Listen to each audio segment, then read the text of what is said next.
วันนี้เป็นเมนูโละตู้คือมีแซลมอนอยู่ใช่ปะมันมีผสมอันนี้เว้ยหัวหางเว้ยแล้วเราก็มาหั่นแล้ววันนี้พี่จูดี้เนี่ยก็จะใช้น้ำส้มตำแม่จูดี้มีสูตรเผ็ดปกติกับสูตรเผ็ดน้อยอันนี้ยังไม่วางขายนะครับอันนี้เทสเตอร์รอบสุดท้ายผ่านแล้วง่ายมากมีอะไรเหลือๆก็ใส่ไปโอเคอ๋อแค่นี้แล้วก็ใส่น้ำส้มตำแม่จูดี้ใส่ได้ทั้งหมดทั้งส้มตำทั้งยำทั้งยำขนมจีนโอ้เธอดูดิดูตอนแรกแต่ผมสุดเลยนี่สุดเผ็ดเลยผัดเลยกินได้เลยนะไม่ต้องปรุงไปเลยแค่นี้จบจริงๆชิมให้ดู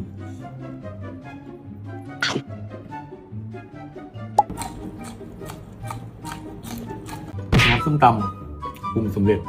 ปรุงเสร็จในพริบตาเดียวไปอยู่ถึงบ้านคุณแล้ว